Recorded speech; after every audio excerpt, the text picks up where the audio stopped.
Shut up. I'm the one in charge of this family. You need to put me first, no matter what. Bart's fever isn't a big deal. I was stunned by what he just said. How could you say that? As a parent, you should value your own child above everything else. Why can't you understand that? My husband Bart then said something I couldn't believe. The one who brings in the money is the greatest. That means the first priority in this house should be me. If you can't live with that, then get out. In that moment, something snapped inside me. Fine, I'll leave. Yeah, go ahead and leave, he sneered. You wouldn't survive without my salary anyway. My name is Rachel, and I'm a 30-year-old housewife. My husband Bart and I have been married for 5 years. We have a 3-year-old son named David, and we live together as a family of 3. Things were good with Bart at first, but lately, his arrogance has been driving me crazy. We met on a blind date, and I was immediately attracted to him. He had a stable job and a bright, cheerful personality. He seemed to like me too, and we started dating right away. After a year, we got married. In the beginning, Bart was kind and caring. He even helped with housework and celebrated our wedding anniversary and my birthday. But as time passed, he started treating me with disrespect. I tried to convince myself that it was normal for the passion to fade as the marriage went on, but his behavior became too cold. Hey, why haven't you ironed my shirt? He'd bark. And when I wake up, you better have my socks and everything ready. I struggled to take care of David, and it was exhausting. You're not a child, Bart. You should at least be able to get your own clothes ready. What? He snapped. How dare you defy your husband? Because of me, you get to live this comfortable life. Bart constantly tried to make me do everything around the house, and when I refused, he'd get angry, saying, I'm the one who provides for you, so you better obey me. He likes to think of himself as a mature husband, but to me, he's just a child throwing a tantrum when things don't go his way. His behavior changed after our son was born, making it hard for me to consider divorce right away.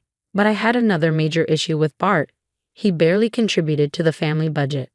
Despite earning $2,500 a month, he only gave $500, claiming it should be enough. The rest of his salary went to his clothes, golf, and other hobbies. It was nowhere near enough, and we couldn't save for retirement or even afford David's future education. No matter how much I pleaded, Bart would just say, I'm giving you what I think is enough. That's final. Make do with it. I tried reasoning with him, but it was useless. He wouldn't listen, and every conversation ended in an argument. Why had Bart become like this? I desperately asked him to put more money into the family budget for David's sake and our future, but he never listened, and we always ended up fighting. Despite his lack of financial support, he constantly criticized my housework. It was impossible for 2 adults and a child to survive on just $500 a month.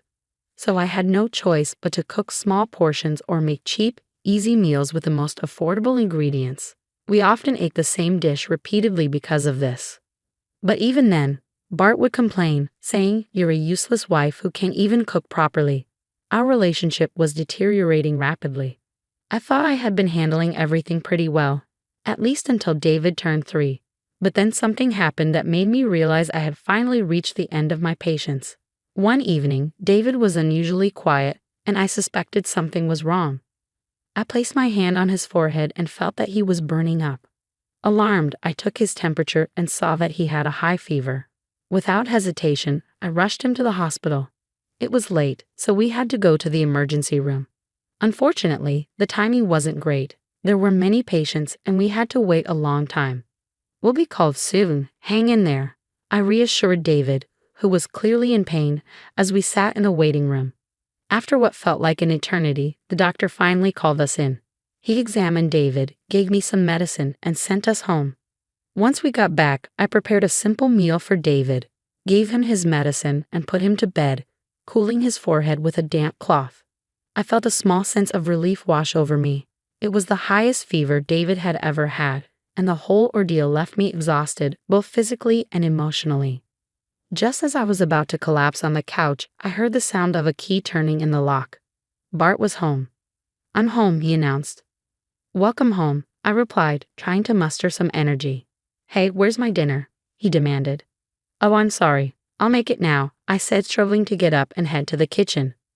What do you mean? Bart snapped. Huh? I was confused. You think I'm an idiot, don't you? He continued, his voice rising. What are you talking about? I asked, trying to stay calm. Then why isn't my dinner ready? He barked. I'm sorry, David had a high fever, and we had to go to the hospital. I haven't even had dinner myself yet, I explained as calmly as possible, hoping to avoid a fight. But Bart wouldn't listen. You've got to be kidding me, he said, clearly not caring about what had happened with David. At that moment, I realized just how little patience I had left. I don't care if you've eaten or not, just make sure my dinner is ready, Bart demanded, his tone harsh and dismissive. I stared at him in disbelief.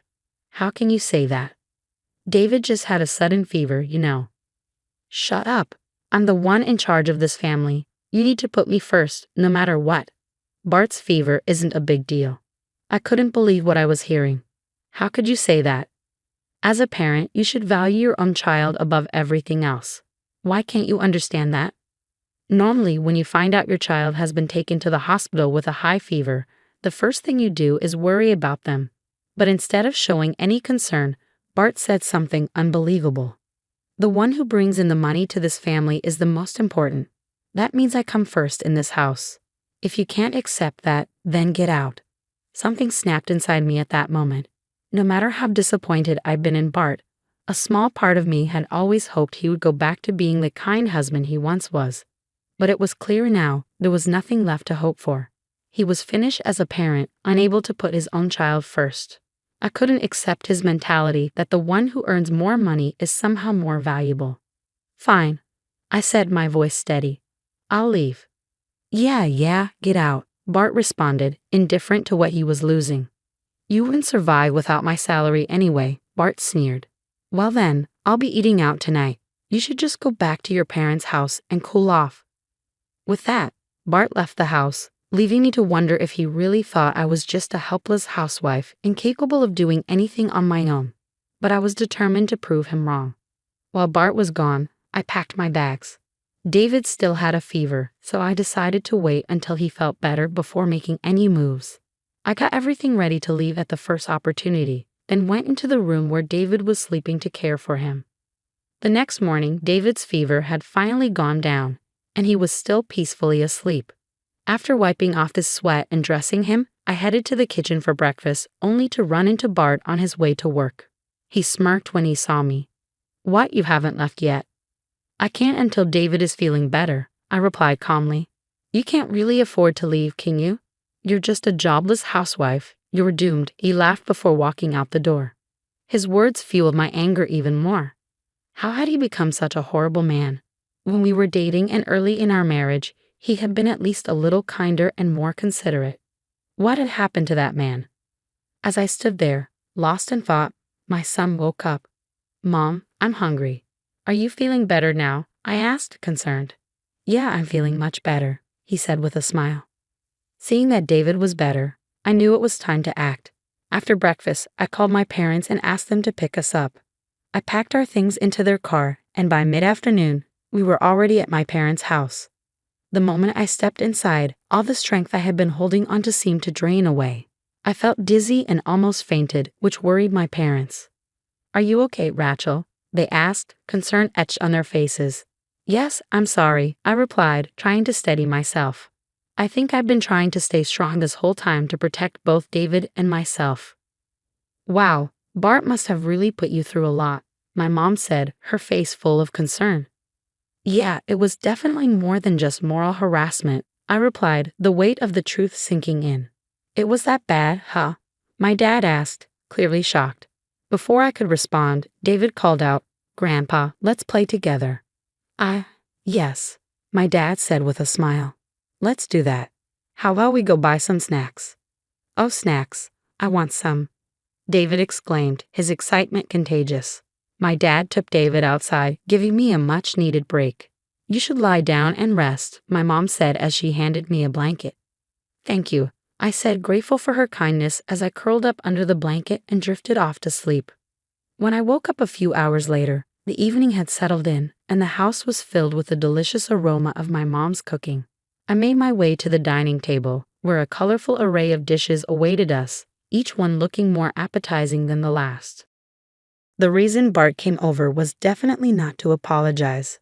When I later heard from Dad, he confirmed that Bart hadn't even mentioned the word sorry. I knew without a doubt that after 2 weeks, Bart was just trying to get me back because he couldn't handle the housework on his own and the house had become a mess. But that was no longer my problem. I hoped he was finally realizing how hard it is to manage a household. He used to help with the chores, so he just needed to remember what he used to do. I guess he had forgotten because he was so out of practice. When I first returned to my parents' house, I blocked Bart's number, leaving him with no way to contact me except by showing up in person. I didn't go back to him. Instead, I stayed with David at my parents' house. During that time, Bart visited several times, but each time my dad sent him away. A month passed after I left with David. Finally, Bart reached his breaking point. Desperate, he pleaded with my father, bowing low, "Please, let me see your daughter. Please." I decided it was time to face him, so I asked Dad to let Bart into the living room. Meanwhile, my mom took David to the back room. When Bart walked in, I was shocked by how much he had changed. He looked terrible. His hair was unkempt, and his clothes were dirty and shabby. He had come straight from work, still in his suit, but it was so wrinkled that it looked like he had slept in it. "Hey, Rachel, you've had enough now, right? Just come home," he said, as if nothing had happened. Hearing those words, any remaining hope I had vanished. My feelings toward him solidified into an unbreakable wall of iron. I knew I needed to get away from this person as soon as possible. Bart, clearly frustrated, snapped, "I don't know what you're thinking if you're just going to stay silent. The house is a mess, and I don't know what to do. As my wife, it's your duty to take care of it." He said this right in front of my father, who looked shocked. Bart had just confirmed everything I had told him. "Is that all you have to say?" I asked, trying to keep my voice steady. "Normally, you should be apologizing." Bart stared at me, genuinely clueless. "Why should I be the one apologizing to you? You're the one who left, and you're the one not doing any housework. I went out of my way to come here after you acted so selfishly." I couldn't believe what I was hearing. He really had no idea how wrong he was. I realized then and there that there was no saving this situation. "If you really think like that," I said, my voice firm, "then there's nothing more to discuss. Let's divorce." With that, I handed Bart the divorce papers I had prepared after returning to my parents' house. "Divorce? Why are you saying this all of a sudden?" he stammered, taken aback. "All of a sudden," I replied, incredulous. "Don't be ridiculous. Do you have any idea how much you've hurt and tormented me? If anything, I should have asked for a divorce a long time ago. You've made me do everything you didn't want to do, ignored our child, and barely contributed to the family budget. You can't support a family of 3 on just $500 a month," I said, my frustration boiling over. "How can you not understand that? It's because you always put yourself first, isn't it?" Bart looked stunned. He clearly hadn't expected me to be this angry. But you've been making ends meet with what I've been providing. And the meals have been decent lately. Did you really think I wasn't doing anything?" I shot back. "I've been working remotely because what you provide isn't enough." "Huh, really?" Bart said, genuinely surprised. I realized that I couldn't provide a better environment for David if I didn't take action, so I started looking for a job I could do from home, I explained. I found a position as an English teacher. I grew up in the US, so I'm fluent in English, and I attended international schools in Japan before studying English literature at university. Teaching was a natural fit for me. I continued, "I didn't just want to teach the basics, I wanted to make learning English enjoyable. So I studied Western movies and music, creating my own teaching materials based on phrases used in everyday life. I tailored my lessons to each student's interests, whether they loved movies or music, and it really clicked with them. Soon, more and more students were asking for my help." Bart's eyes widened as he began to grasp the situation. I had no idea. "How much are you earning?" "About $4,000 a month," I replied, watching his expression shift from shock to disbelief. "What? That much?" he stammered. "Yes," I said firmly. "I'm making a lot more than you are now, and I don't need to live with you anymore." Bart was stunned. He couldn't believe that his own wife, whom he had always viewed as beneath him, was now earning more than he was. "Why am I so miserable?" he lamented. "What's with this sudden change? My colleagues are getting promoted before me, and even my juniors are advancing. They all think I'm an idiot, and on top of that, you earn more than I do. I sighed deeply. So what? Huh. It doesn't matter if your salary is lower or higher than those around you, I said.